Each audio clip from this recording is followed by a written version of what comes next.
Nino mo po kay katamo mainggan yung mamuhunan nung siguradong atintamong pakinabang. Nino mo kay katamo mainggan yung itayane ing biyena nung ating kanawan ang makapanaya kaya. Pakamalan kong kapatid, kaniting Domingo, puhunan at pakinabang, pamanaya at pamagwagi, ing kay katamong pisasabihan, karing kay katamong pamamasa. Mamuhunan tamo, tataya tamo, uling atin tamong asahan, kayablasan, atin tamong asahan, pakinabang, atin tamong asahan, kanawan. Kaya meron tayong kasabihan sa Pilipino, kung may tiyaga, may nilaga. Kung tayo'y magsisikap, tayo'y pagpapala rin. Kaya pinaman pakamalan kong kapatid, ingmetong mga estudyante nung bisayang masanting apaing tumulan, kailangan niyang mamuhunan sakripisyo king pamagaral na ileleing bisyo, ileleing barkada, pamagaral pa mo nasasamutanan at sigurado mo managumpeya king kayang gagawan. Makanya niya naman ing metong negosyante. Ing negosyante nung bisayang unlad ing negosyo na, nung bisayang masenso king negosyo na, nasasamutanan kalokwan at nasasamutanan bisyo kabang paragulane ing kayang negosyo. Wari makanya mo naman din pengari, makasadyalang magsikap, makasadyalang magpakapawas, magpakapagal, alang-alang mo, king masanting dampaing tumulan, ding kayang pamilya, ding karelang anak. Ang king meto maglolo, ing meto nga lalaki, pot ang pagnasanig, maging asawa na ing meto nga babae, magsagayang maglolo ang yang masakit, ang gakitang atanggap ni ing manyaman ng tangu ning kayang pagloluan. Pakamalan kong kapatid, makanyan mo naman karing kay katamong pamamasa ngening, nung ating tamong depatan kayapan, ating yang katulid kayablasan, nung ating tamong pinuhunan, nung memuhunan tamo, atin yan namang pakinabang. King kay katamong umunang pamamasa, dimdam tayong istorya. Meto yang babae, hindi dapat mayang kang propeta Eliseo. At nga naping propeta Eliseo, nano kaya ngayablas ko, kitang ganakang pepakit na niting babae. At nga na din kayang aliban, alaya pong anak, nga nang sinabi. Kaya bininaos na yung propeta Eliseo yung babae at nga nang sinabi, keng tutuking banwa, anting makanyang oras at tinakanganak akikilikan.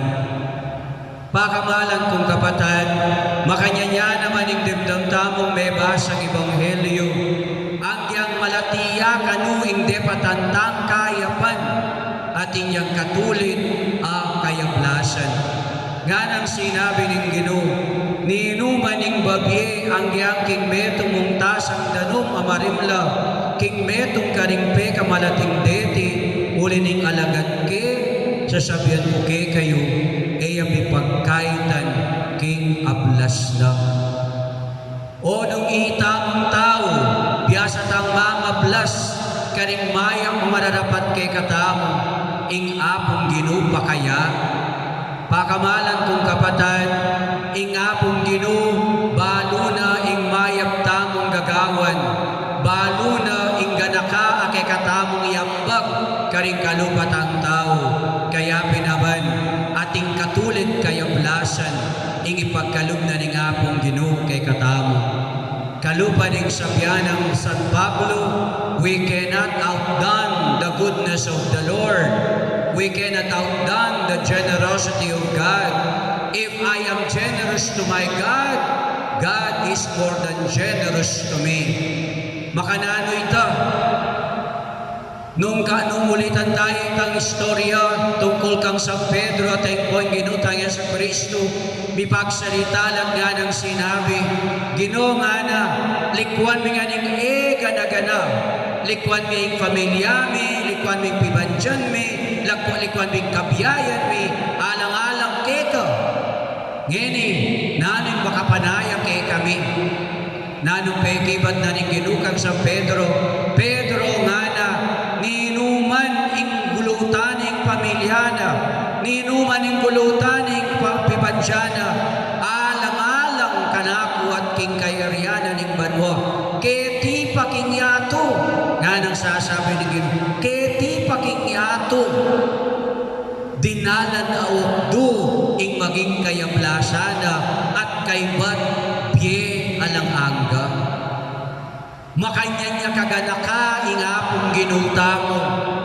Eternal life ing kapalit ing kekatang pakinabang ing kekatamong tagumpe biye alang angga ing makapanaya kekatamo botang itamo menalakaran tamo para king apong Ginoo. Kaya kimumunanda kay ng Ebanghelyo ganang mag-challenge nga ng mama mo ning ginutang yung si Kristo kay katamo. Niinuman ning ipalalune, itatang na, imana, kapatad na, asawa na, pibansyana. Kesa kanako nga na, akarapat dapat king kayariana ning banwa.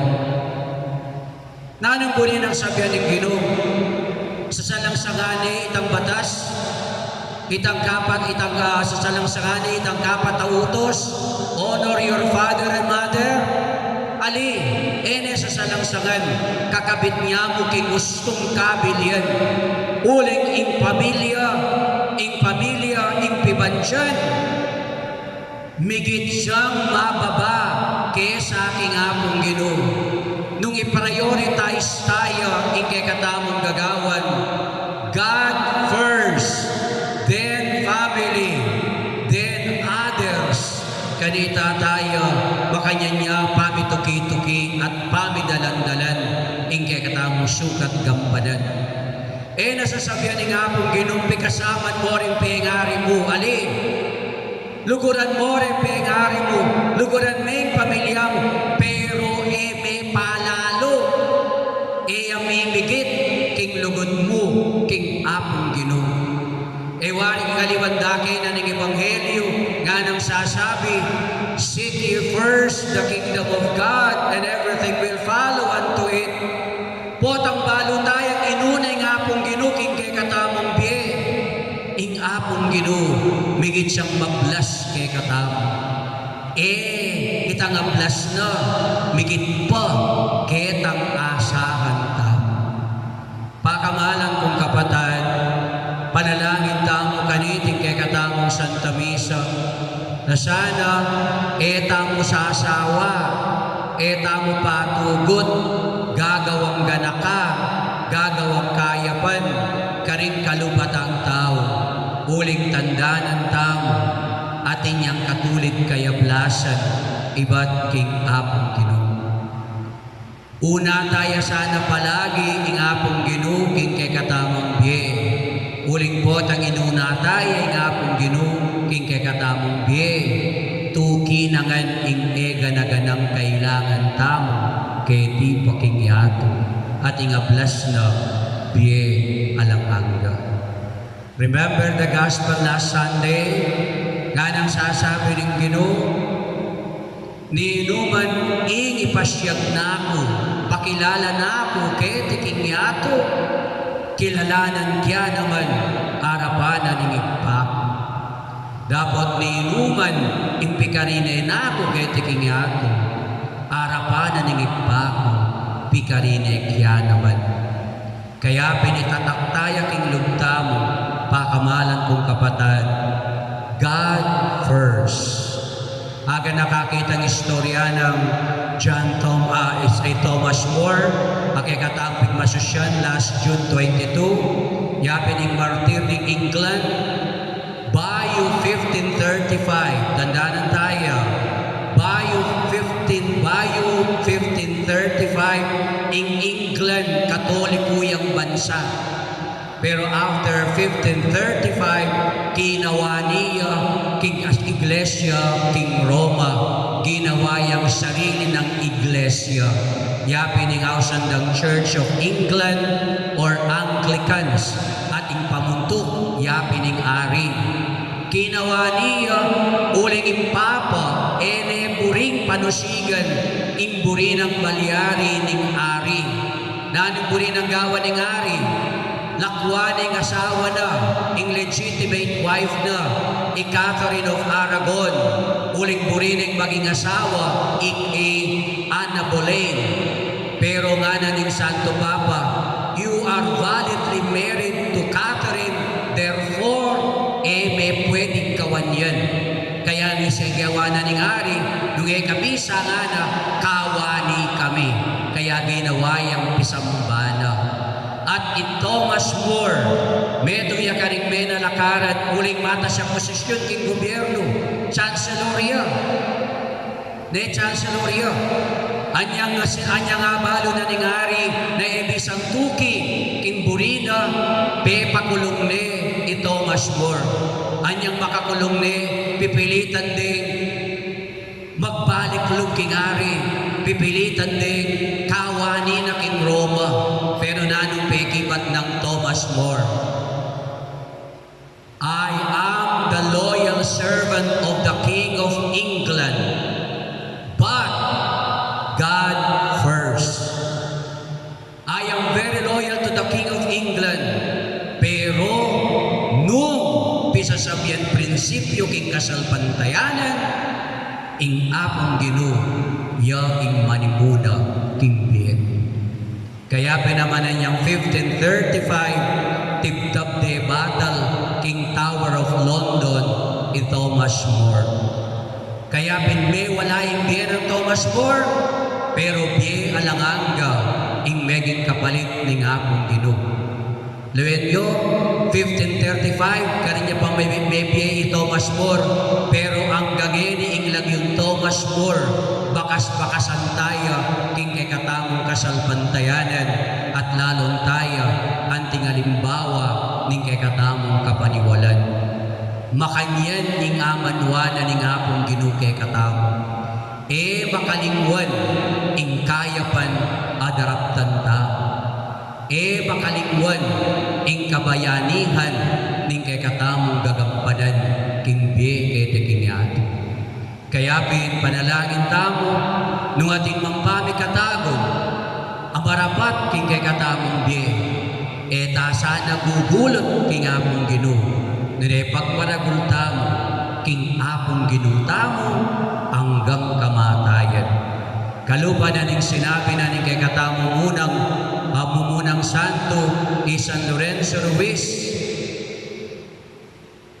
ating kumandinala na libong biye, king ginuko kaya ke ibye. Kaya nung ingke katamong kabalen, ikwanang midaw king biyena, alang-alang king kasalpantayanan, itamo sana ngining taong kasalukuyan, katolikong tao warayan, manatilita sana tapat susuyo king apong Ginoo. Nung ating tagmaya padepatan, pandanan tamo, ating mayang mayap akayablasan ing apong Ginoo. Amen.